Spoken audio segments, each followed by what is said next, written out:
Hello everyone! The clip you're about to hear is from one of our exclusive Patreon episodes on a recent horror release, and just like all of our other episodes, it might include major spoilers for said horror release, so don't listen to it if you haven't already seen it. You've officially been warned. And if you'd like to hear the full episode, just head on over to patreon.com/horrorqueers and subscribe today. Without further ado, here is your exclusive Patreon clip.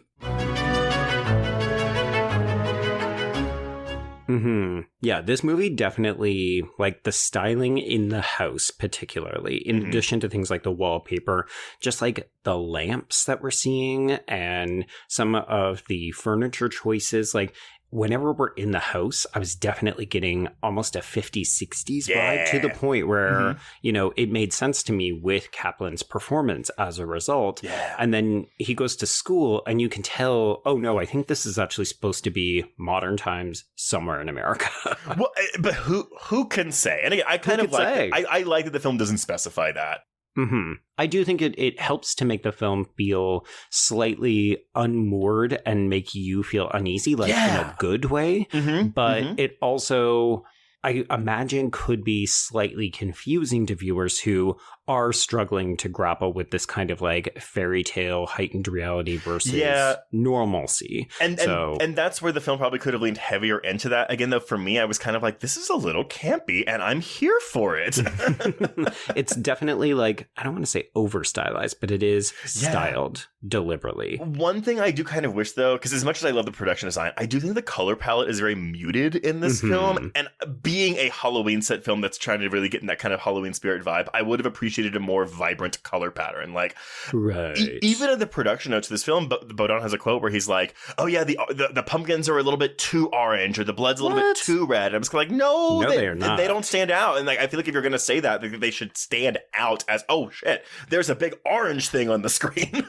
That is wild because, yeah, I definitely feel the kind of muted, but I took that as a deliberate production design choice to reflect the fact that Peter's world is very insular and he doesn't have a lot of exposure to the outside, right? Like everything is just kind of muted and not gray, but kind of underwhelming because he's not really living a full life. He's kind of trapped in this house with these really overbearing parents. Yeah, it's like Cinderella before she gets the fairy godmother. Like her life sucks, and so does this kid's. Exactly.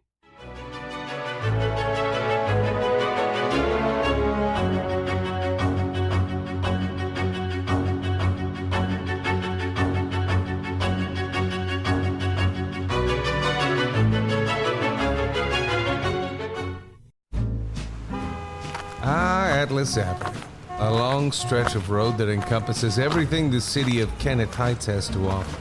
Neon lights, traffic, crime, the hustle and bustle of everyday life, and the craziest of characters.